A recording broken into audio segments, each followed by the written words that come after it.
tema, pues según yo vi los temas, como la semana pasada, como que los saturaron ustedes con los temas de senos venosudurales y la irrigación y la anatomía del encéfalo y todo, pues según yo miro ahorita, esto está como más fácil en esta semana. Sin embargo, cualquier cosa, pues igual lo podemos hacer como la semana pasada. Es decir, igual me pueden mandar ustedes y comentar la ruta de aprendizaje y en dado caso este año hayan añadido como algún tema específicamente para esta semana, pues entonces me comentan. Igual yo me guío en la actividad que tienen. Si no estoy mal, tienen que hacer como una maqueta y luego la van a presentar. Hablar de la conformación y todo, pues entonces el libro también habla un poquito de eso. Hoy vamos a ver también eso. Entonces, ahorita les comparto pantalla y vamos a comenzar a ver. Va. Ahí está grabando. Va.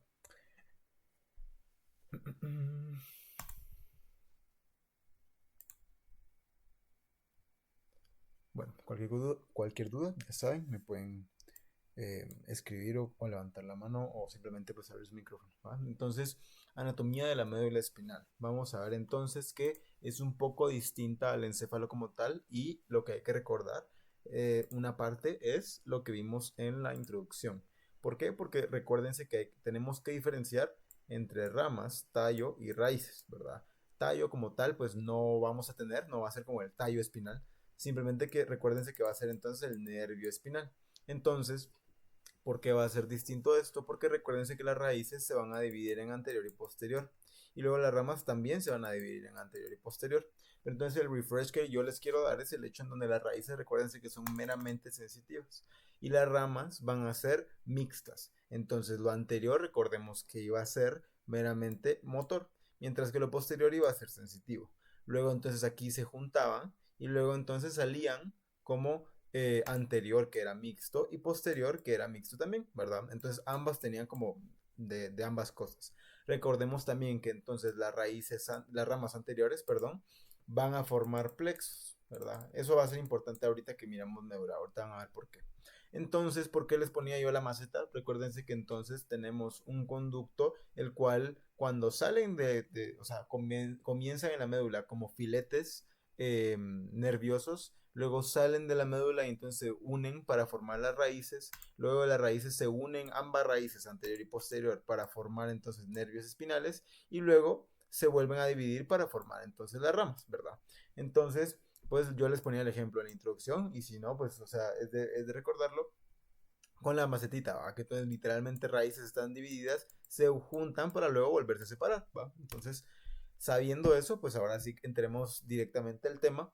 Miremos entonces el contenido del conducto vertebral. Ojo, es el conducto, ¿verdad? Entonces, como habíamos visto en regiones anteriormente y todo lo que hemos visto en anatomía, si es una región, si es un espacio, tenemos que saber y nos van a preguntar qué es lo que está adentro. Entonces, ustedes tienen que tener muy claro la diferencia entre qué es lo que está en cada cosa, ¿verdad? Porque entonces si se dan cuenta, la imagen es bastante compleja, por más de que parezca muy sencilla, por más de que entonces tal vez no la entendamos a primera instancia, pero entonces tenemos que ver, primero, que esta es la médula espinal. Recuérdense entonces de que cuando estamos viendo la médula espinal, pues a diferencia del cerebro, que entonces tenían la sustancia blanca dentro y la corteza eran somas, es decir, la sustancia gris, es decir, literal, la corteza cerebral, son cuerpos neuronales, pues aquí habíamos mencionado ya anteriormente también que ahora lo de en medio van a ser los somas, ¿verdad? Aquí van a estar los cuerpos neuronales.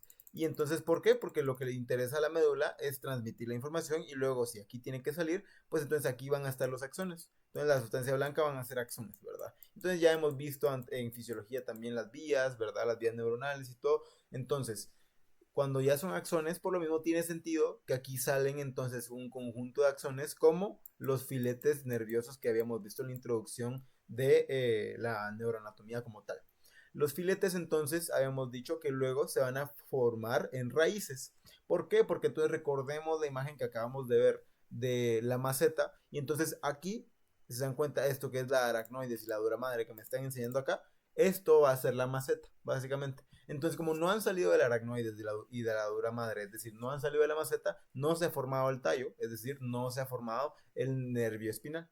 Entonces, aquí cuando los filetes se unen y forman estas raíces, aquí es donde yo les menciono que van a ser entonces puras. Entonces, estas, si yo estoy viendo esta que es la parte anterior de la médula espinal, pues entonces yo sé de que aquí en donde yo estoy marcando con el cursor es meramente motor, porque está anterior, y por lo mismo son raíces porque no ha salido de la aracnoides y de la dura madre como tal. Una vez entonces se juntan, aquí va a estar el nervio espinal. Este nervio espinal, entonces, si se dan cuenta acá, nervio espinal mixto. ¿Por qué? Porque entonces acá es donde se junta lo que venía de atrás, que podemos ver aquí que viene de acá, esto que entonces viene de adelante, entonces esto meramente motor, lo de atrás meramente sensitivo, se juntan y entonces al momento de juntarse es el nervio espinal mixto. Cuando salen es porque ya están unidas y cuando ya están unidas entonces ya es el nervio espinal que cuando lo miramos en nuestra imagen de ejemplo, pues aquí entonces sería el tallo, ¿verdad? O sea, el nervio espinal va a ser el tallo que ya está unido. La maceta, recuérdense que entonces es la dura madre, ¿verdad? Va. Entonces ahora que ya salió de la dura madre como tal, va a estar mixto, ¿verdad? Y aquí tenemos entonces el ganglio sensitivo y entonces luego se van a volver a dividir. Recordemos también de que también había una cadena simpática, entonces por ejemplo aquí, eso no lo van a ver ahorita, simplemente para que entiendan la imagen, pues aquí miramos cabal, que este es una parte del tronco simpático que recuerden que venía acá y que tenía ganglios de manera paralela a la médula espinal.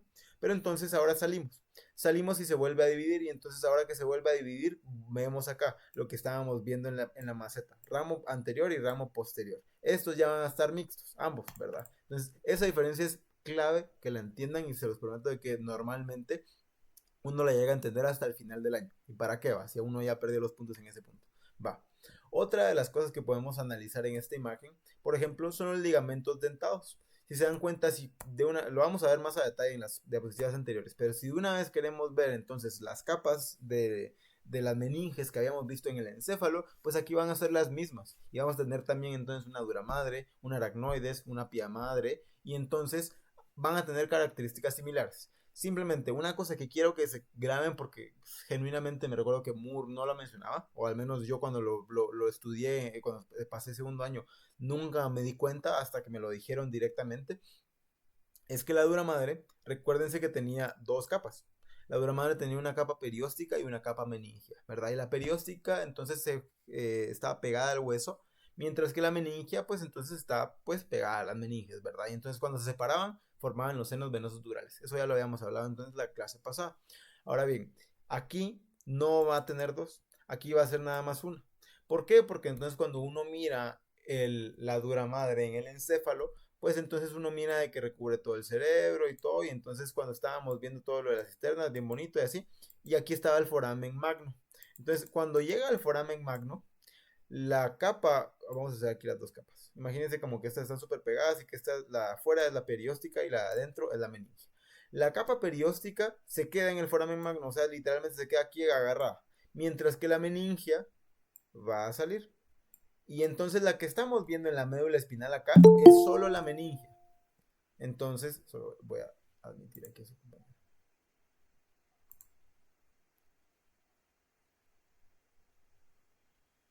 Ah. Entonces, importante saber, en la imagen que estamos viendo ahorita, la capa que estamos viendo es solo la meningia. Aquí en la médula espinal, la dura madre solo tiene una capa, ¿verdad? Luego, pues sigue el orden normal. Aracnoides, luego entonces tenemos un espacio subaracnoideo, que lo vamos a ver también más a detalle a continuación. Luego tenemos la pía madre y ahora tenemos como una cosa nueva, se podría decir que no es una meninge como tal, específica, pero que sería el ligamento dentado, que lo vamos a ver también más adelante. Si se dan cuenta, es como que viene la pía madre y tiene esta con prolongación que vemos acá, que entonces es un ligamento dentado, porque literal como que fueran como que dientecitos, va. Así lo vamos a ver a lo largo de la médula espinal. Ahorita lo vamos a ver más a detalle. Entonces, el conducto osteoligamentoso va a contener, porque van a ver también cuando miremos columna vertebral, que la columna tiene un montón de ligamentos, o sea, tiene un montón de ligamentos. Entonces, ahorita no se enfoquen en los ligamentos, simplemente que, por ejemplo, miramos acá el ligamento amarillo, van a ver el ligamento longitudinal, anterior y posterior, los espinales, o sea, hay un montón de ligamentos, aquí tenemos el dentado.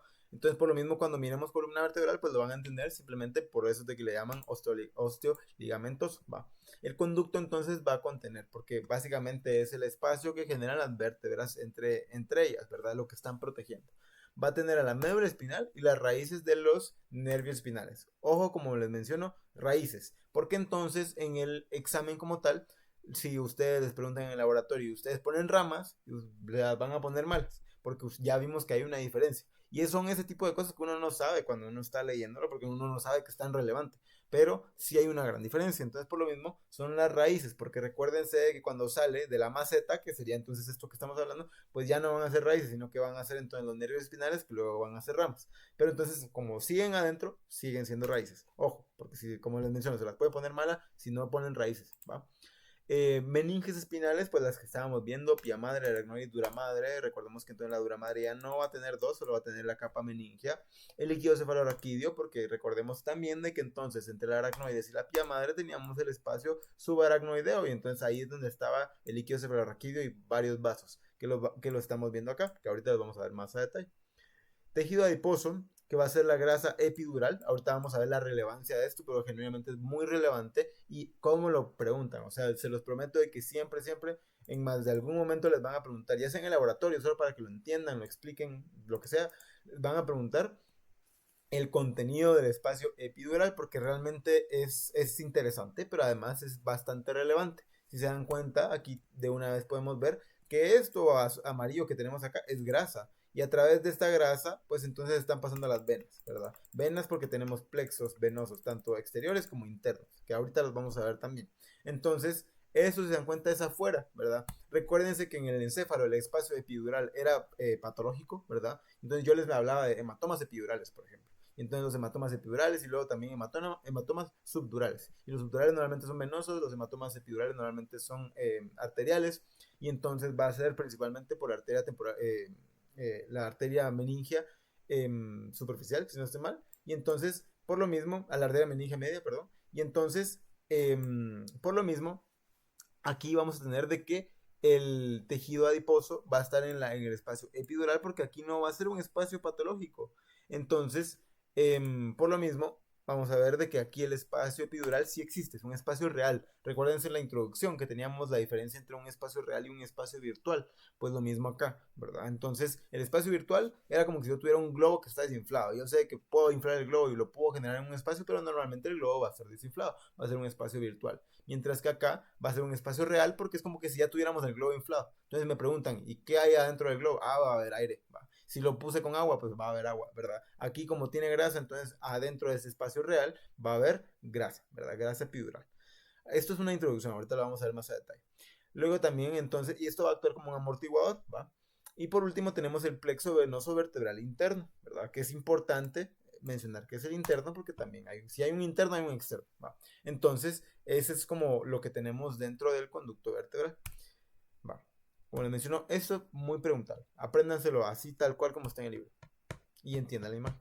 Ahora miremos específicamente la médula espinal. Nos mencionan en la ruta que tenemos que ver la configuración y los límites, ¿verdad? También la conformación. Bueno, entonces la conformación, literalmente lo que estamos viendo, y también tenemos que obviamente va a estar por niveles, pero también una cosa que tal vez ustedes no están familiarizados todavía son las intumescencias. Las intumescencias son entonces, que lo vamos a ver también ahorita más a detalle, agrandamiento, se podría decir, donde la médula es un poquito más gruesa. Entonces se dan cuenta acá, el conducto es más grueso, ¿verdad? Luego se vuelve una línea así como bien delgadita, y luego se vuelve a hacer más grueso, y luego otra vez, ¿verdad? Esto va conforme a la movilidad del cuerpo. Es más grueso, si significa que es más grueso porque tiene más masa. Si tiene más masa, tiene más neuronas. Y si tenemos más neuronas, tenemos más afinidad, ya sea motora o sensitiva. Y en este caso, pues ambas. ¿Por qué? Porque si se dan cuenta, las intumescencias tenemos una de abajo y una de arriba. ¿Y que tenemos abajo y arriba? Las extremidades. Tenemos brazos y tenemos piernas. Entonces, ahorita lo vamos a ver más a detalle, pero entonces es parte también de la conformación de la médula espinal. Si nos piden específicamente de la médula espinal, pues sería eso. También lo que habíamos mencionado anteriormente, que va a tener filetes nerviosos. Tenemos también las raíces, tenemos también los nervios espinales, luego tenemos las ramas, que van a ser entonces ramas espinales mixtas, y luego pues a partir de ahí van a ser los nervios periféricos como tal, ¿verdad? Entonces,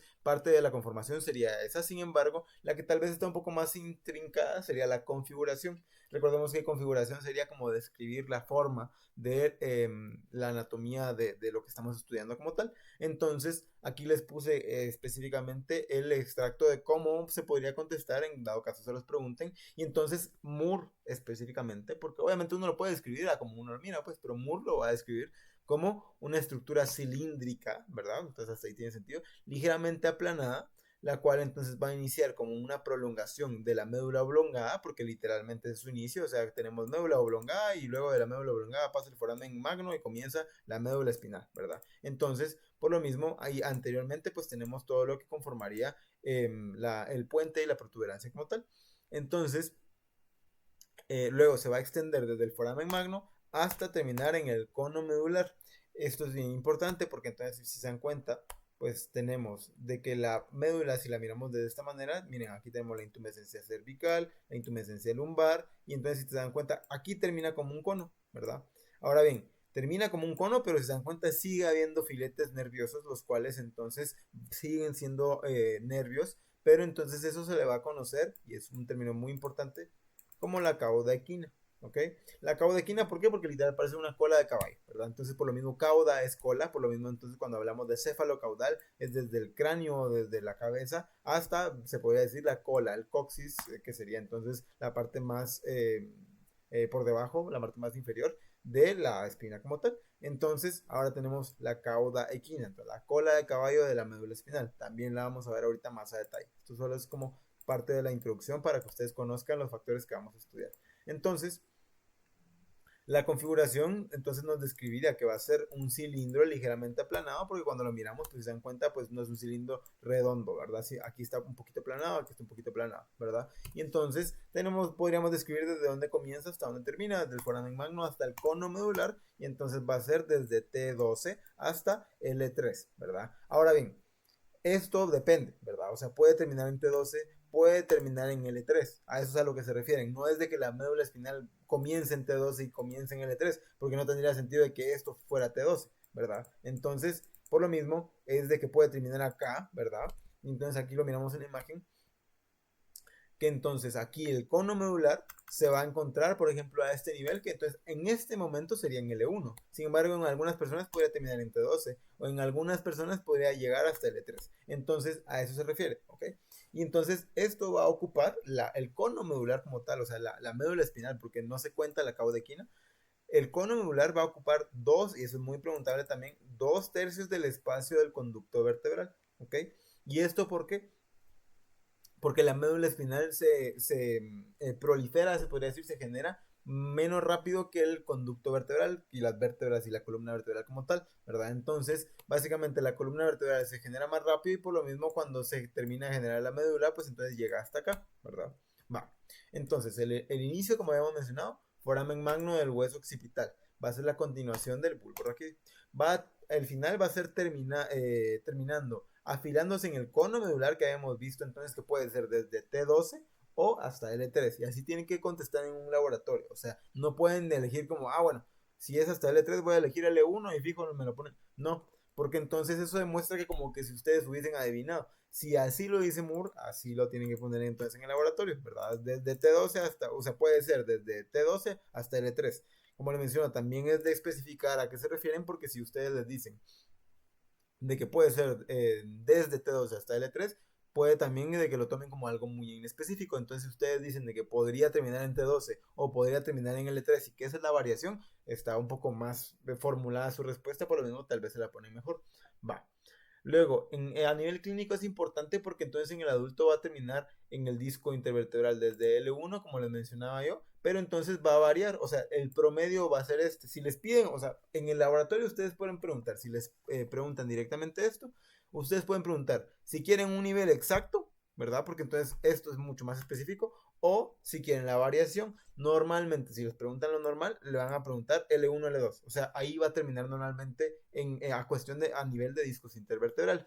Ahora, si les dicen, no, tiene que ser la variación de lo menos que puede medir hasta lo máximo que puede medir, ¿verdad? Porque esto va por percentiles, ¿verdad? Entonces este normalmente va a ser el percentil 5, este va a ser el percentil 95, y entonces esto, si se dan cuenta, en una campana de Gauss, pues entonces va a ser como, entre medio de estos valores va a estar el percentil 50, que va a ser como la media, ¿verdad? Entonces, por lo mismo, esto a nivel clínico es importante porque las punciones lumbares se van a hacer por debajo de L2, ¿verdad? Entonces ustedes van a ver de que algunos anestesios, por ejemplo, lo van a hacer desde L3 hasta L4, otros desde L4 hasta L5, ¿verdad? ¿Y por qué? Porque entonces, de esa manera, si yo necesito sacar líquidos cefalorraquídeo, ¿verdad? Que ya nos dimos cuenta que es parte del contenido del conducto vertebral, pues si lo necesito sacar, fijo no le quiero dar a la médula, porque imagínense o sea, solo por un pinchón, la cantidad de cuerpos neuronales que yo me pasaría trayendo, la cantidad de axones que me pasaría trayendo, si pincho una médula como tal. Entonces, para no arriesgarme, pues entonces pincho acá. Obviamente, sigue estando en la caudequina, pero darle a la caudequina es mucho más improbable, e incluso si le damos, es como darle un nervio aislado, a diferencia de darle a la médula como tal. Entonces, fijo, la punción lumbar tiene que ser por debajo de L2 para no involucrar a la médula, ¿verdad? Entonces, si ya de una vez la hacen desde L3 hasta L4, ya la podríamos pensar de que va a ser caudequina como tal. Va. Entonces, sabiendo esto, miremos las intumescencias. En las intumescencias, como habíamos mencionado, son regiones ensanchadas de la propia médula espinal. Este entonces va a contener las neuronas motoras de los miembros como tal, ya sea superiores o inferiores, ¿va? Esto es importante porque entonces, por ejemplo, la intumescencia cervical, que les pueden preguntar, además de por qué existe, la intumescencia cervical les pueden preguntar niveles. O sea, esto fijo se lo tienen que aprender.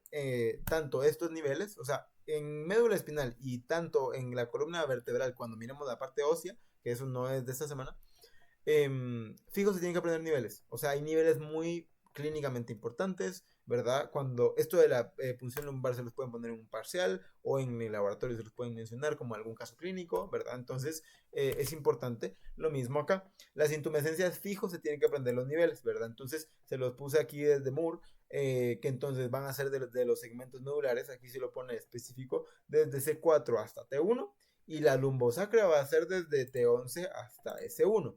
Para términos de examen, pues se tienen que aprender los nombres específicos y los niveles específicos. Si ustedes ponen desde C3 hasta T1, a menos que el doctor sea un amor, no se los va a poner, bueno, o sea, fijo, ¿verdad? Entonces, la intumescencia cervical va a ser desde C4 hasta T1 y esta va a dar origen a lo que yo les mencionaba. Como van a ser extremidades, van a formar los plexos, ¿verdad? Entonces, este va a ser por el plexo braquial, el otro entonces va a ser por los plexos lumbar y sacro. Y aquí tiene sentido, ¿verdad? Entonces, habíamos visto, creo que tengo una imagen aquí que les había puesto yo anteriormente, las cuales las ramas anteriores, es esta. Las ramas anteriores van a formar plexos, ¿verdad? Entonces miren acá, este es el plexo cervical, este es el plexo braquial. Entonces si se dan cuenta por lo mismo acá, aunque no estemos hablando de intumescencias en esta imagen, pero se mira también un poquito más gruesita, por lo mismo de que a nivel motor está mucho más desarrollada. Y por lo mismo, no sé qué doctor de anatomía explicaba, el hecho en donde si uno quisiera aprender a escribir con los pies, uno pudiera. Porque entonces uno al final es como que la intumescencia lumbosacra es una cantidad de neuronas desaprovechadas que uno tiene por ser humano, ¿verdad? O sea, uno lo mira, por ejemplo, con los monos y también tienen su intumescencia lumbosacra y por lo mismo ellos se lo utilizan un montón. Si se dan cuenta, los monos utilizan sus pies como si fueran manos, ¿verdad? Entonces lo mismo acá. Si uno al final, como práctica, se pone a escribir con los pies, uno al final puede. Y hay personas que sí pueden, ¿verdad? Entonces, por lo mismo, es por esto, porque al final es como el potencial neuronal que tenemos. La intumescencia lumbosacra es bien importante. Entonces, aprenderse el nivel y obviamente aprender los plexos que genera, ¿verdad? Que eso está más fácil. Braquial, porque entonces el plexo que va a generar todo lo motor a nivel de los brazos y por lo mismo braquial. Mientras que este va a ser lumbar porque pues está en la zona lumbar y sacro porque pues también va hacia los miembros inferiores. De hecho, en la intumescencia lumbosacra, ustedes van a ver cuando estén viendo pelvis, perineo y extremidades inferiores, que ahí se va a formar entonces el nervio ciático, que es el nervio más grande de todo el cuerpo, ¿verdad? Entonces, Ahora miramos las raíces espinales y la cauda-equina, que es la que yo les mencionaba, que va a ser como los filamentos que van a seguir, ¿verdad? Entonces, debido a que la columna va a crecer más rápido que la médula, que es lo que yo les mencionaba, los segmentos medulares no van a coincidir con las vértebras inferiores, ¿verdad? Entonces, a este nivel, o sea, cuando estamos viendo los segmentos, conforme, si se dan cuenta, viene como que recto, recto, recto, recto, y se va trazando, a nivel que entonces, en lugar de comienza a ser un poquito más retrasado, hasta que llega a un punto en donde aquí se generó el cuerpo, pero entonces eh, aquí sale el nervio como tal, ¿verdad? Entonces a eso se refiere. Por lo mismo que entonces antes, si se dan cuenta, al mismo nivel que estaba la vértebra, al mismo nivel estaba entonces el segmento medular, pero conforme va creciendo, pues entonces se va atrasando, ¿verdad? Bueno, la caudequina, entonces, que va a ser la cola de caballo, es literalmente el significado que tiene, pues entonces va a ser el haz de raíces nerviosas lumbares y sacras que descienden verticalmente desde el cono medular, es decir, desde lo que estábamos viendo, que a nivel así, de nivel medular específico, va a ser L1, L2, pues desde ese punto para alcanzar sus respectivos foramenes de salida. Esto literalmente va de la mano con lo que estamos viendo ahorita. Se va a trazar, se va a retrasar entonces la salida de los nervios como tal. Entonces, por lo mismo, aunque se genere acá, porque aquí va a estar el cuerpo neuronal, pero el axón va a tener que llegar hasta acá. Y entonces luego el que está más abajo va a tener que llegar hasta acá. Y de esa manera simultáneamente, por lo mismo que pues están atrasando y tienen que salir por el mismo foramen. Va. Entonces, un dato importante es el hecho de que van a flotar en el líquido cefalorraquídeo, lo que va a evitar que éstas se dañen como tal por la aguja cuando estamos entonces en la punción lumbar. Es decir, literalmente como que ustedes estuvieran, yo que sé, unas cintas de tenis flotando en una pecera, ¿verdad? Entonces, aunque uno esté pinchando como tal, pues entonces se pueden mover en ese espacio por lo mismo que están flotando a través del líquido cefalorraquídeo. Va. Ahora miremos ya. Una de las cosas más importantes que obviamente son las meninges que estamos viendo en esta semana, pero también los espacios, ¿verdad? Entonces miremos el saco dural espinal. Este obviamente, pues el nombre lo menciona, va a estar dado por la dura madre, ¿verdad? Una de las meninges que estamos viendo ahorita. Va. Entonces, esta, al igual que en el encéfalo, va a ser la capa más externa, resistente y fibrosa. ¿Ok? Porque es dura madre, ¿verdad? Recuérdense que entonces era la paquimeninge, que era dura, ¿verdad? Entonces, luego tenemos el saco dural espinal, que entonces va a ser el cilindro que va a envolver a la médula y a la caudequina. Si se dan cuenta en esta imagen, es literalmente lo gris que miramos acá, ¿verdad? Entonces miren, aquí la dura madre espinal que entonces engloba la cisterna lumbar, ¿verdad? Porque ahorita vamos a ver a qué se refieren con la cisterna lumbar, que es como un reservorio de líquido cefalorraquídeo, y luego pues la caudequina como tal, ¿verdad? Entonces, seguimos viendo acá. Y entonces miren, el inicio, obviamente como habíamos mencionado, foramen magno, ¿verdad? Está fusionada al cráneo, por lo mismo la perióstica se queda allá, y luego la meningia es la que sigue, ¿verdad? Luego entonces el final va a ser a nivel de S2, ¿verdad? Donde se va a cerrar así de inmediato. Y entonces uno mira acá, que entonces S2 está acá y entonces a este nivel se termina entonces el saco dural. Entonces, ¿qué nos quiere decir esto? Bueno, si hacemos las cuentas, recordemos que si estamos en S2, pero si comenzamos a ver hasta L1, L2 es donde se terminaba el cono, entonces aunque uno mire aquí la cauda equina como tal, no es de que aquí comience la cauda equina, por más de que esa aparezca en nuestra percepción, sino que la cauda equina viene desde acá, ¿verdad? Viene adentro. Entonces, vamos a ver acá. Si la cauda equina viene desde adentro, vamos a ver para que se los pueda dibujar. Entonces, si la caudequina viene desde adentro, pero aquí era L1, L2, ¿verdad? Y entonces aquí están los lumbares y todo, y entonces hasta aquí, imagínense, aquí termina la caudequina, significa que todo esto sigue siendo el saco dural. Y por lo mismo, aquí es donde nos mencionan de que la caudequina va a estar flotando en el líquido cefalorraquídeo, porque entonces aquí va a estar la caudequina a través de este saco. Sin embargo, ya no va a estar tan ocupado. A lo que me refiero con esto es, si se dan cuenta, ya no va a estar completamente ocupado por la médula, sino que simplemente por los filetes nerviosos que van a dar la caudequina. Ahora bien, para que termine la caudequina y para que pueda salir a través de los forámenes intervertebrales, pues entonces tenemos que aquí igual van a tener prolongaciones durales, ¿verdad? Sin embargo, a lo que quiero llegar con esto es de que en la imagen, por más de que parezca de que el saco dural, aquí termina el cono medular y comienza la caudequina, no, ¿verdad? Porque si hacemos los niveles, aquí más o menos va a terminar el cono medular y esto va a comenzar a ser la caudequina, ¿verdad? Va. Entonces, si seguimos viendo esto, el anclaje inferior tiene un dato importante, un detalle anatómico muy importante que se va a conocer como filum terminal. Este filum terminal entonces va a perforar el fondo de esa dural y lo va a anclar hacia el coxis. Básicamente va a actuar como un ligamento, ¿verdad? Entonces vamos a ver si lo tenemos en esta imagen acá. Aquí tenemos, ¿ven? La porción dural del filum terminal, ¿verdad? Entonces, se dan cuenta, es como que si lo siguiéramos de en medio a la caudequina, sale, ¿verdad? Porque va a perforar entonces el saco dural y va a llegar hasta acá. De manera que se va a literalmente insertar en el sacro para que entonces lo ancle como tal y esto entonces literal funciona como ancla en el sentido en donde esto, aunque se pueda mover, pero entonces no se tiene como una inserción distal, ¿verdad? Entonces ese va a ser el filum terminal, es importante, es bastante preguntado, por lo mismo de que pues es un detalle que tal vez pasa por alto, pero que es importante para que la médula y el saco dural como tal se queden en su lugar. Va. Ahora miremos el saco dural espinal. Aquí tenemos las imágenes como más grandes, se podría decir. Aquí tenemos igual la porción dural del filum terminal. Aquí se mira que literal, a diferencia de los demás, que pues literal lo que quieren o lo que pretenden hacer es el hecho de salir hacia su foramen, ¿verdad? Para que pues puedan salir hacia el exterior. Ese se dan cuenta, es el único que no busca foramen. Ese literalmente solo busca estar en medio para insertarse aquí en medio, ¿verdad? Va. Esta es una vista posterior. Miramos acá la médula espinal, entonces aquí miramos la sustancia gris, aquí miramos la sustancia blanca, miramos entonces la pía madre que viene acá y que tiene sus prolongaciones de los ligamentos dentados, ¿verdad? Aquí miramos de que esto, como es lo más imaginado, esto entonces va a ser lo anterior, ¿verdad? Entonces miren aquí, arteria espinal anterior va a estar de este lado, ahorita vamos a ver también las arterias.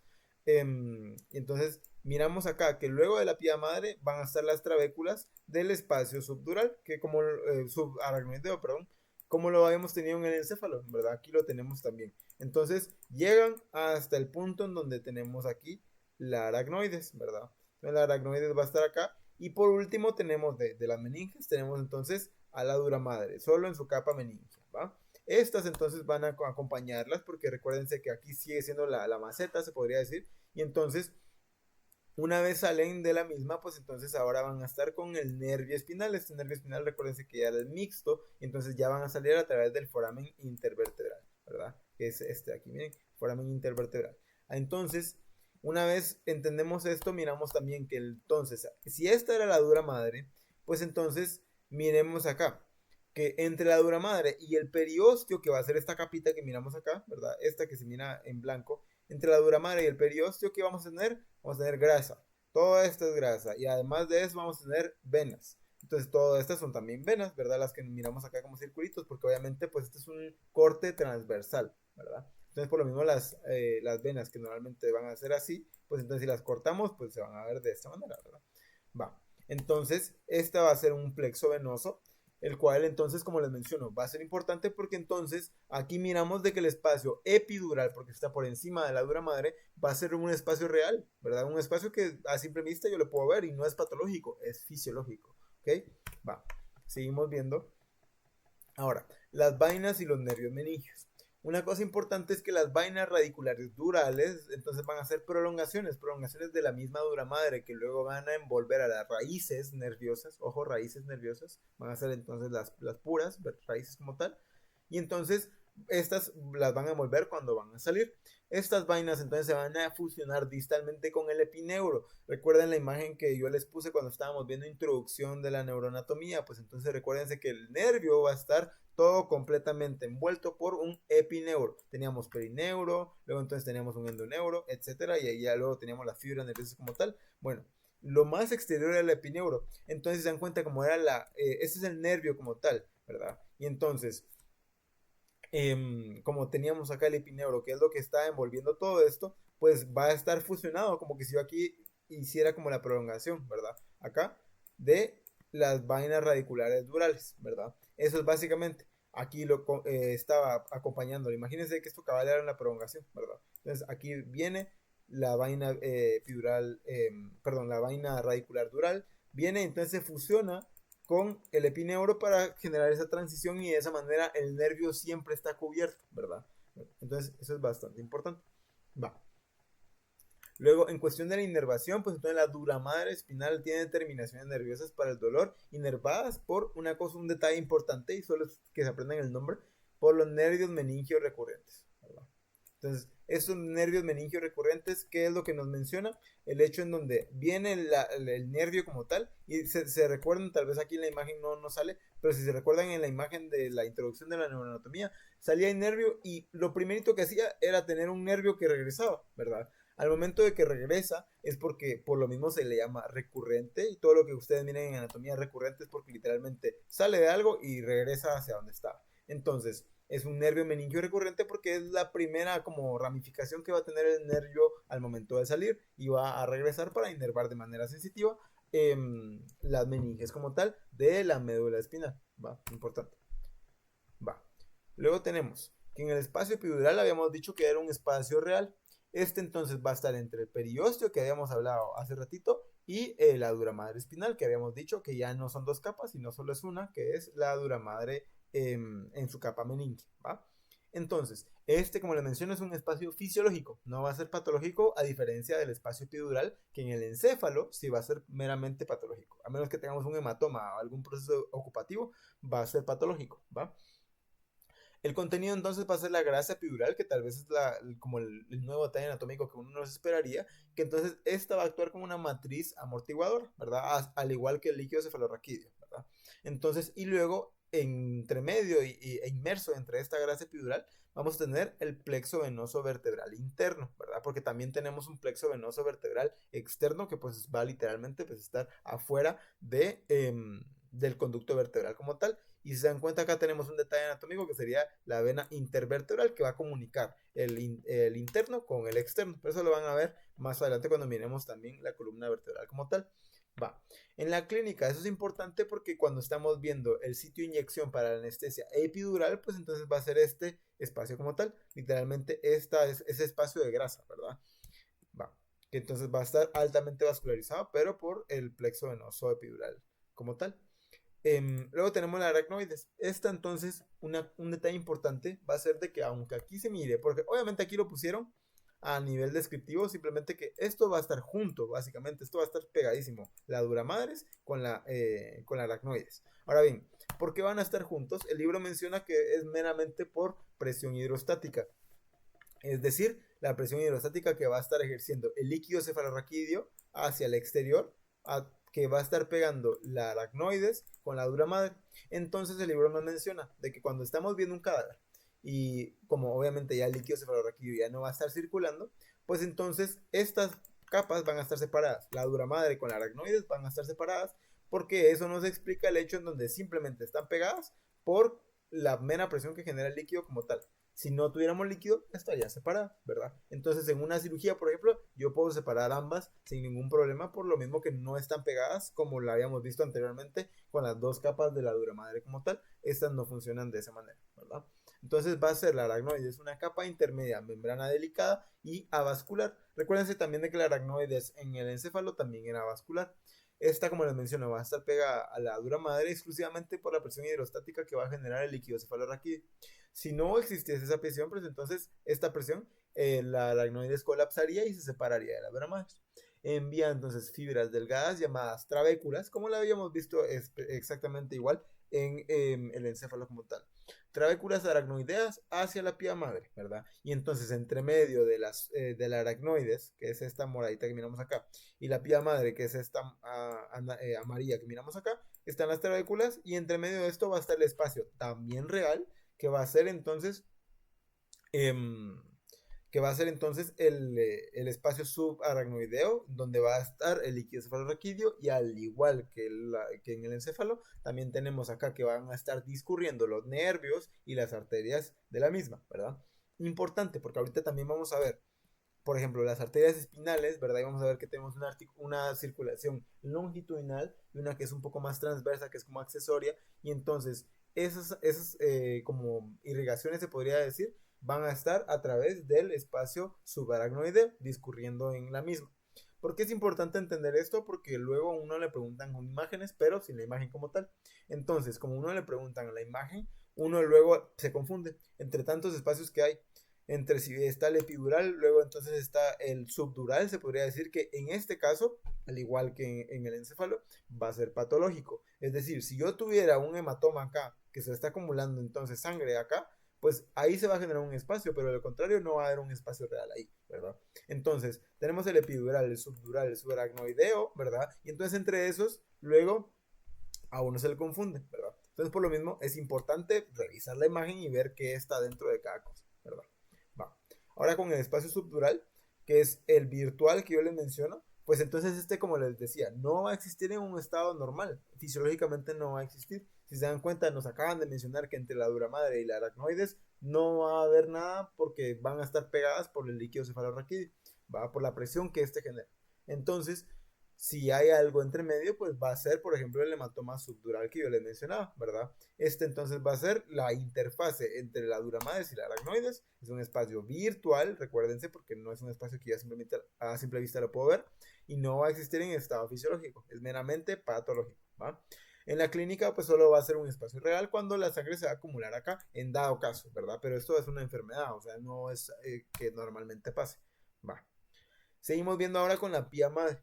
La pía madre, cuando la mirábamos en el encéfalo, pues entonces mirábamos que la pía madre seguía todas las como curvaturas y todas las hisuras y todos los lóbulos del encéfalo como tal. Pues lo mismo acá. Va a ser la que está más adosada, ¿verdad? Es la capa más interna, va a ser fina, transparente, y esta va a estar fuertemente adherida a la superficie de la médula, como lo estaba también en el encéfalo. La función entonces va a ser cubrir directamente las raíces de los nervios espinales y los vasos sanguíneos espinales, específicamente arterias y venas superficiales. Es importante porque si les mencionan de que los vasos están cubiertos por pía madre, ustedes tienen que decir que es verdadero, ¿verdad? Porque Moore lo dice así.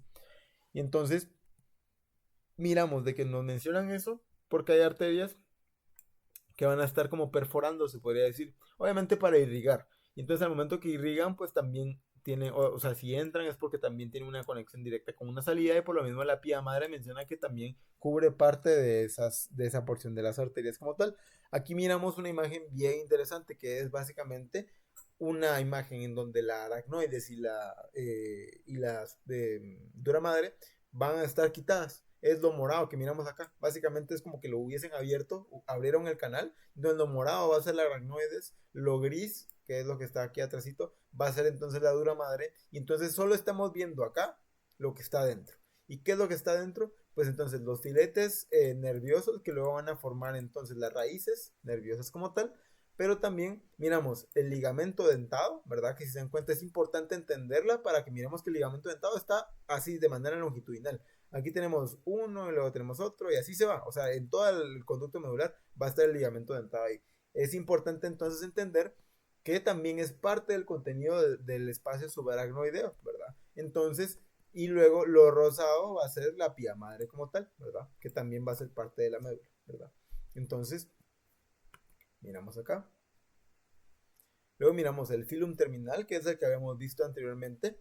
Entonces va a estar por debajo del cono medular, y entonces la pía madre se va a enrollar sobre sí misma y va a continuar entonces como un cordón delgado, que va a ser entonces este filum terminal. Este filum terminal entonces es importante porque si estamos viendo la pía madre, pues entonces es una prolongación de la pía madre. Así lo tienen que poner ustedes, ¿verdad? Al final habíamos visto de que el filum terminal actúa como un ligamento, se podría decir, pero entonces ese es en la porción dural, ¿verdad? Importante. Porque entonces al momento que atraviesa la cisterna lumbar, que es lo que yo les mencionaba, que aquí termina el cono medular, pero aquí sigue estando el saco que va a generar la dura madres para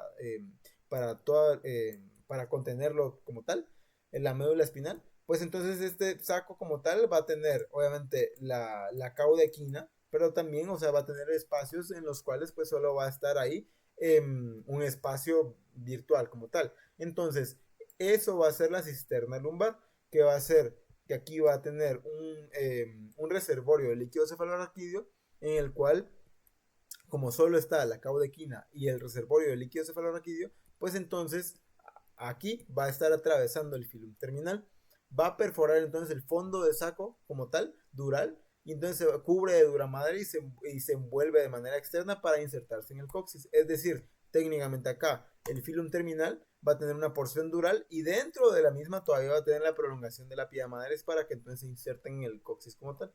Va. Aquí tenemos de manera más cercana los ligamentos dentados que van a ser meramente laterales y entonces sus prolongaciones laterales de la pía madre, entonces son parte de la pía madre, pero son prolongaciones como cuando estábamos viendo lo de la fascia, pues entonces la pía madre va a tener el filum terminal y también los ligamentos dentados. Esto entonces va a tener forma de dientes de sierra, por lo menos que son dentados, y van a discurrir de manera longitudinal de lado a lado, de manera lateral, en la médula espinal entre las raíces nerviosas anteriores y posteriores. Eso es bien importante porque entonces miren acá las anteriores que tenemos acá y atrásito literalmente están las posteriores, ¿verdad? O al revés, ¿va? Puede ser cualquiera. Pero entonces a lo que vamos es de que el ligamento dentado va a estar entre medio de las mismas porque pues es una prolongación de la dura madre como tal y de la pía madre, perdón. Y lo miramos en las imágenes que tenemos acá, ¿verdad? La pía madre va a ser lo amarillo. Entonces se dan cuenta, la pía madre tiene una continuación que va a ser el ligamento dentado que se va a pegar acá y de manera lateral pues va a estar tanto y literalmente aquí miramos, ay perdón, aquí miramos tanto lo anterior como lo posterior y entonces entre medio va a estar el ligamento dentado, ¿verdad?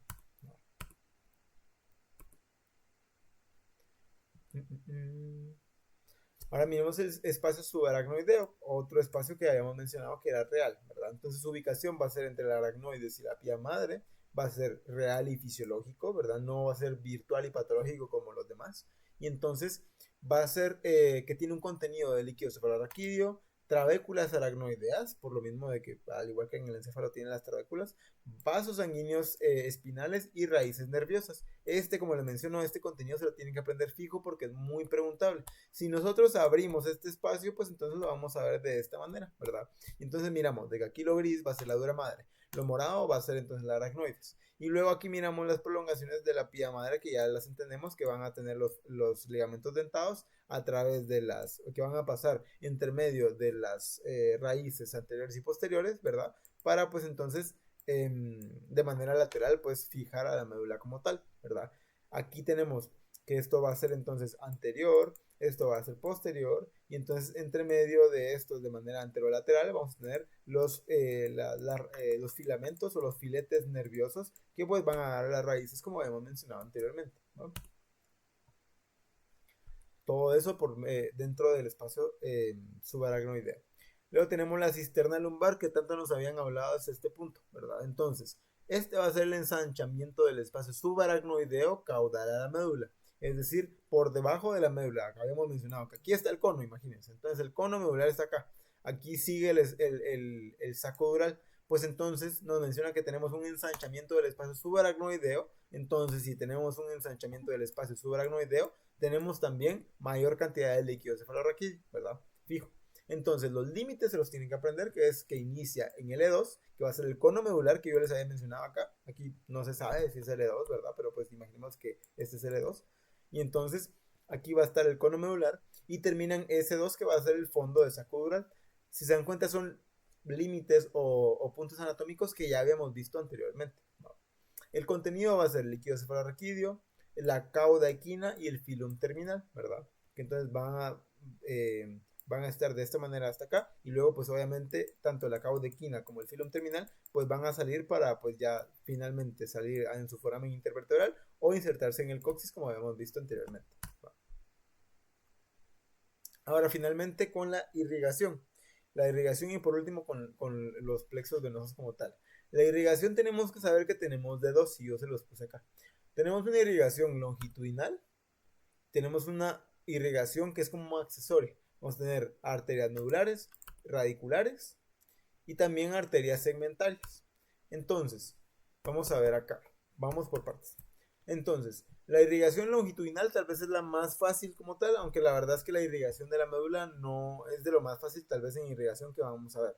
Entonces, tenemos que, y eso se lo tienen que aprender fijo, arteria espinal anterior va a ser una, arterias espinales posteriores van a ser dos. Recuerden que estamos hablando de arterias.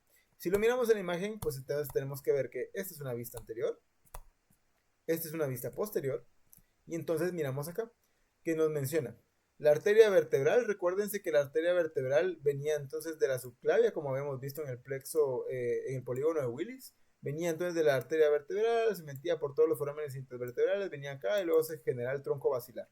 Pero yo les había mencionado también en la clase que les hice extra, el hecho en donde esta arteria vertebral daba su rama, que ambas daban para juntarse acá y de manera anterior daba una rama arterial. Esta era la rama espinal anterior, que es la que nos están mencionando acá. Si se dan cuenta, es meramente longitudinal y literalmente es una que va hacia abajo completamente, ¿verdad? Con motivo de irrigar pues a la médula espinal. Sin embargo, pues entonces, si discurre en la fisura media anterior, que este es un detalle anatómico importante porque luego se lo preguntan así, entonces fisura media anterior de la médula espinal, pues entonces esta va a emitir arterias surcales que van a penetrar entonces la médula espinal y van a irrigar entonces los 2/3 anteriores como tal. Entonces, ¿por qué anteriores? Porque ahorita vamos a ver de que luego hay otras que las van a ayudar. Solo 2/3 anteriores, faltaría entonces uno. Va. Y luego tenemos las arterias espinales posteriores, que ahora miramos la imagen posterior, y si se dan cuenta van a ser dos, ¿verdad? Entonces van a ser dos arterias que vienen acá, de igual manera con el mismo recorrido, meramente longitudinal, por lo menos que son arterias longitudinales, porque van a ser en todo el recorrido como tal, y entonces van a ser dos posteriores, ¿verdad? Esto es importantísimo que se lo aprendan porque es como lo básico que tienen que aprender de irrigación de la médula espinal como tal. Va. Estas van a irrigar un tercio van a formar parte de un tercio de la irrigación posterior. Si se dan cuenta, aquí falta, o sea, no puede ser de que la médula solo tenga 2/3 anteriores y un tercio posterior y ahí se termine todo, ¿verdad? Entonces, por lo mismo, vamos a tener las otras que yo les había mencionado. El problema con estas es de que por sí solas no van a tener suficiente presión para irrigar toda la médula espinal. Entonces van a requerir de esos refuerzos que yo les menciono. Miramos ahora las arterias medulares y radiculares. Entonces, las arterias medulares segmentarias vamos a tener que tenemos anteriores y posteriores. Estas lo importante es que sí se van a anastomosar con las arterias espinales longitudinales que acabamos de ver, ¿verdad?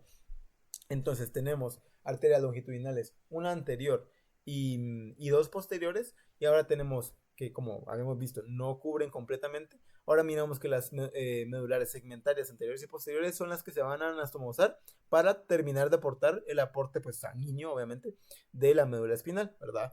Esto entonces va a ocurrir en niveles irregulares. Entonces vamos a ver que si miramos la imagen, pues miramos que, por ejemplo, aquí tenemos una arteria medular segmentaria anterior, ¿verdad? Que entonces se dan cuenta, surge de acá. Luego la arteria medular segmentaria anterior de este lado. Y se dan cuenta, es irregular. Es decir, este ser humano la tenía así, pero sin embargo, no todos la van a tener de esa manera, ¿verdad? Entonces van a ser de manera irregular. ¿De qué manera? De manera que pues abastezca lo que le faltaba a la irrigación longitudinal que acabamos de hablar. Va. Luego tenemos las arterias radiculares, ¿verdad? Entonces, las radiculares también van a ser anteriores y posteriores. Estas van a irrigar exclusivamente las raíces de los nervios espinales. Eso es muy importante porque puede ser pregunta así. Arteria que irriga las raíces de los nervios espinales. Y van a ser las arterias radiculares. Tiene sentido porque radicular se refiere como a las raíces, ¿verdad? Las arterias de las raíces como tal. Entonces, van a irrigar esas estructuras y estas no van a anastomosarse, es decir, no van a unirse con las arterias espinales longitudinales. ¿Por qué? Porque si se dan cuenta, pues no llegan tan lejos, ¿va? Simplemente se quedan en las raíces y son las que las irrigan, pero importante porque se los pueden preguntar también así, cuáles se anastomosan y cuáles no se anastomosan, ¿verdad? Entonces, importante saber la diferencia. Va. Casi terminando, tenemos ahora una muy importante, muy preguntada, que sería la gran arteria medular segmentaria. Ya habíamos visto pues arterias medulares segmentarias, pero entonces ahora miremos que hay una como principal. Esta se va a conocer con este nombre de raro, que va a ser entonces la arteria Adam-Kiewicz, y entonces esta arteria como tal va a ser normalmente, y si la preguntan, por lo mismo que es como, incluso si miran la imagen, se los puse acá, aquí la pusieron como la gran arteria medular segmentaria anterior, es como de la principal, ¿verdad? Entonces, esta va a normalmente generarse en el lado izquierdo, y es que así lo preguntan, se lo prometo. Entonces, en el lado izquierdo, entre T10 y L2, ¿verdad? Entonces, su función va a ser el refuerzo más importante porque va a irrigar a los 2/3 inferiores de la médula espinal, incluyendo la intumescencia lumbosacra que habíamos visto anteriormente, que es generada por el plexo lumbar y el plexo sacro, ¿verdad? Entonces, en las ramificaciones anteriores de la médula espinal. La clínica de la misma va a ser relevante por lo mismo que en su lesión, por ejemplo, si estamos en una cirugía específicamente de la aorta, si en dado caso se lesiona la arteria segmentaria medular, la gran arteria medular segmentaria, perdón, pues entonces va a causar isquemia medular e infarto a las células como tal, porque recuerden que infarto no solo es de las células del corazón como tal, sino que es nada, a cualquier célula que genere isquemia y por lo mismo se muera de la misma. Entonces, si genera ahí la isquemia al momento que se muere la célula, va a ser un infarto, entonces van a ser infarto de las células de la médula espinal y por lo mismo ¿qué genera la médula espinal? Pues a grosso modo sería entonces una paraplejía, ¿verdad? La lesión va a generar una paraplejía nada más por la lesión de esta arteria como tal, que es la segmentaria, pero es la principal. Va. Y por último, tenemos las venas de la médula espinal. Si se dan cuenta, pues acá nos habían mencionado los compartimentos. Miramos entonces que tenemos venas espinales anteriores y luego también por fuera de la dura madre teníamos entonces el plexo venoso vertebral, que muy importante entender la diferencia, porque entonces, por más de que esté por fuera de la dura madre, va a ser entonces el plexo venoso vertebral interno, ¿verdad? El epidural va a ser el interno. Porque recuerden que entonces más adelante en anatomía van a ver de que también hay un externo que está todavía más externo. Entonces, aunque este sea en el espacio epidural, va a ser el plexo venoso vertebral interno. Este por lo mismo les encanta preguntarlo, o sea, les encanta preguntarlo porque como si hay un interno pero está en el espacio epidural, uno piensa que es el plexo venoso vertebral externo y ahí es donde se confunde y mala va. Entonces, las venas de la médula espinal van a tener una distribución similar a las arterias, sin embargo, pues aquí los números van a cambiar un poco. Las venas longitudinales, entonces, en lugar de ser una anterior, van a ser tres venas espinales anteriores. Y luego tenemos tres venas espinales posteriores. Aquí no hay pierde, ¿va? Entonces, si se dan cuenta, pues aquí nos aparecen, ¿verdad? Venas espinales anteriores en la imagen. Y aquí miramos que también, pues literalmente son tres, ¿verdad? Entonces, luego tenemos el drenaje de salida como tal. ¿Dónde van a drenar? Pues entonces en las venas radiculares y hasta en 12 venas medulares anteriores y posteriores. Así lo tienen que poner ustedes a nivel de examen. Ahora bien, que lo lleguen a preguntar es muy raro, simplemente que sí preguntan cuántas son, ¿verdad? A nivel de parcial más que nada. Preguntan cuántas son, entonces, porque se pueden confundir a nivel de las venas, que son 3 y 3, o de las arterias, que va a ser una anterior y dos posteriores, ¿verdad? Por último, mencionar entonces que todas estas tributarias van a desembocar finalmente en los plexos venosos vertebrales. Entonces, si se dan cuenta, nos están hablando de cuando estamos dentro o todos los vasos que van a estar dentro de la aracnoides como tal, del espacio subaracnoideo. Simplemente que entonces al final, su punto final, va a ser entonces el plexo venoso que va a estar de manera epidural. Ahora recuérdense que este plexo venoso epidural va a ser el plexo venoso interno, ¿va? El plexo venoso vertebral interno. De ahí, pues, o sea, miramos acá, que por ejemplo tenemos la arteria surcal que va a estar literalmente en el surco, pero va a estar en la fisura media anterior, pero eso normalmente no le llegan a preguntar, ¿verdad? Igual las que acompañan a los nervios como tal, específicamente, no las llegan a preguntar. Pero sí estas, o sea, para irrigación de médula espinal sí les recomendaría mucho yo generalidades, ¿va? Y entonces, eso sería con la clase del día de hoy. Como les menciono, déjenme ver si hay alguna. Ah, bien, falta el plexo de Batson. Les explico esto y ya, sí, ya los dejo libres. Va, entonces, por último, para terminar, el plexo de Batson. Entonces, este va a ser el epidural, el que yo les había mencionado que va a ser interno, ¿verdad? Entonces, el plexo venoso vertebral interno va a ser epidural. Apréndanselo, por favor, porque se los juro que se los van a preguntar en algún punto. Entonces, estas van a estar ubicadas dentro del conducto vertebral y por lo mismo sigue siendo interno en la grasa epidural y va a recibir entonces la sangre, el drenaje venoso de la sangre de la médula que acabamos de hablar. O sea, todas las que hablamos ahorita, que son las longitudinales y las de drenaje de salida normal, van a drenar en este plexo de Batson como tal. Va. Y este entonces se va a comunicar a través de los foramentos vertebrales con el plexo venoso vertebral externo, que va a estar entonces alrededor de las vértebras. Ahora tiene sentido porque tenemos un interno y un externo, ¿verdad? Esto entonces, si se dan cuenta, creo que aquí no tenemos una imagen que está conectando. Si no estoy mal, sí, miren. Aquí tenemos el espacio epidural, la grasa epidural, el plexo venoso de Batson, que sería entonces el plexo venoso vertebral interno, va a estar discurriendo aquí en el espacio intervertebral. Muy importante aprenderse los contenidos en este capítulo como tal. Luego entonces se van a comunicar con el externo que nos había mencionado. ¿Cómo? Con las venas intervertebrales. Básicamente estas van a salir del espacio epidural para irse de manera externa, ¿verdad? Va. Miramos acá. Va. Y entonces el drenaje final van a ser las venas lumbares y las venas ácigos y cavas, ¿verdad? Esas van a ver más adelante cuando miren abdomen como tal. Sin embargo, pues, o tórax también. Pero ahorita solo tienen que saber de que en las venas ácigos y en las venas cavas, pues van a drenar finalmente, pues, pero eso tiene un poco más de sentido, ¿verdad? Entonces, lo que ustedes tienen que saber es de que tenemos drenaje venoso subaracnoideo, luego tenemos en el plexo epidural y luego tenemos en el plexo que está cubriendo las vértebras de manera externa. Un detalle importante es que estas venas van a ser avalvulares, entonces va a permitir el flujo bidireccional. Por lo mismo, es bastante común que ustedes van a ver que la metástasis se cause por un flujo bidireccional, por ejemplo, de un cáncer pélvico, por ejemplo, de un cáncer de próstata, que ustedes van a ver en patología que lo que es normal en metástasis va a ser una metástasis hacia los cuerpos vertebrales como tal, o incluso hacia el cerebro por las mismas conexiones, porque recuérdense que las válvulas pues entonces no permitían el flujo retrógrado, sino que entonces permitían que la sangre pasara, pero que no se regresara como tal, porque aquí iba a topar con las válvulas como tal, pero estas no van a tener válvulas, va. Entonces, eso sería por la clase de hoy. No sé si tienen dudas, ¿verdad? Igual ahorita les tengo que mandar todavía ¿se recuerdan el resumen temático de la clase de ayer? No sé si tienen dudas, me las pueden poner en el chat. Si no, de igual manera, no recuerdo quién me había mandado la ruta de aprendizaje del día de la semana anterior. Pero si me la puede mandar para esta semana, de esa manera revisamos que no nos haya faltado nada de los contenidos. Y entonces, eso sería por el día de hoy. No les tienen algo que agregar. Ah, y también habíamos hablado también el hecho de revisar preguntas de examen. Si quieren eso lo podemos hacer como en la clase extra que normalmente tenemos, así rapidito, o se las puedo grabar y luego solo se las dejo ahí para que miremos también porque me habían escrito de entender cómo preguntan en los exámenes. Entonces vi que a los de lunes de esta semana se los pisaron. Pero entonces, para que entendamos algunas preguntas y otras que obviamente no son como muy contestables, la verdad.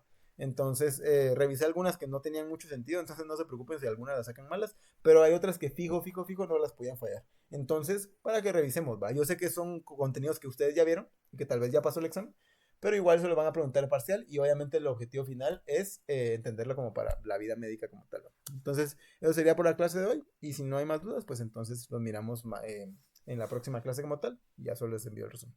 Que tengan feliz noche.